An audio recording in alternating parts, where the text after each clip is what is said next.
working on getting a new policy group in place that focuses on each of these practices. Carmen Pineiro insists she's a behind-the-scenes kind of person. As a community organizer for Bronx Defenders, she connects community members with the lawmakers and lawyers she works with. She amplifies the voice of the Bronx so residents can demand change for their borough. I should never speak for somebody else. That person should speak for themselves, and they should know that there's power in their testimony, in their story, in their voice. Pineiro has her hand and her heart in almost every initiative at Bronx Defenders. They range from the Close Rikers campaign to housing initiatives to immigration. I've been organizing for a really long time, and so this is my passion. So organizing for me is no such thing as a 9-to-5. This is your work. This is what you do. This is your life, right? And it's like I wanted to continue to do this work, and I wanted to do it in a space that was community oriented, and more importantly, my community, right? The places where I grew up at, places where I know that people are the most marginalized, but at the same time don't realize why are we so marginalized. Pineiro was born and raised in the Bronx and spent several years in Ecuador in her teens. Now she lives just a short walk from her office in Morrisania. Her passion for her community turned into a passion for organizing when she moved into a new apartment building with her infant daughter. She says her friends and neighbors were scared of the treatment they got from government agencies. As a young mom, Pineiro recalls being profiled by the Bureau of Child Welfare. She felt like the government was there to find cases rather than to help families. Little did I know that I was already organizing at that time, because what we ended up doing was I started door knocking everybody else's houses. I started talking to different folks.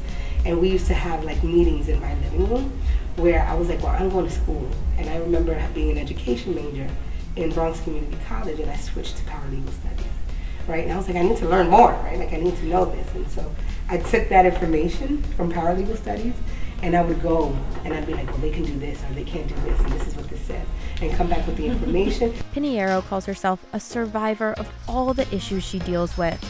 When she moved back to the Bronx after about 8 years in Ecuador, she lived in a shelter. She's been on food stamps, dealt with domestic violence, and lived in an apartment with a predatory landlord. Some people sit back and say, like, people who are affected shouldn't organize themselves. I don't believe that. I think that if you're affected, you're probably some of the best organizers because you're passionate about it. Pineiro is absolutely passionate, and despite her insistence that her work is totally behind the scenes, she makes a huge difference. The start of my work evolved out of necessity, right? So my work has been because I am absolutely affected by all of the different issues that we suffer in the criminal justice system and the social justice world. And I would absolutely say that it's because I'm a woman of color and I come from these low-income communities, and we were always taught, like even growing up, right, you're taught that when you start to make it, right, you need to move away. I'm of the other nature. Don't move away. Stay in your community and show other people that they can also make it, and take other people with you. That's the philosophy Pineiro takes to being an organizer. Stay and help people improve. She greets everyone as she walks down the street and even stops to point out how surprised some people are that she's willing to listen. So the idea is finding out what are the pros, what are the cons, and then what is the in-between. And it's not my job to come up with solutions, but rather have people come up with solutions themselves. All I do is facilitate that conversation. Through all her work and the time she's spent in the borough, Pineiro sees all the beauty of the Bronx. And so like when I think about the Bronx, all I see is beauty. Right? All I see is my people. All I see is community gardens.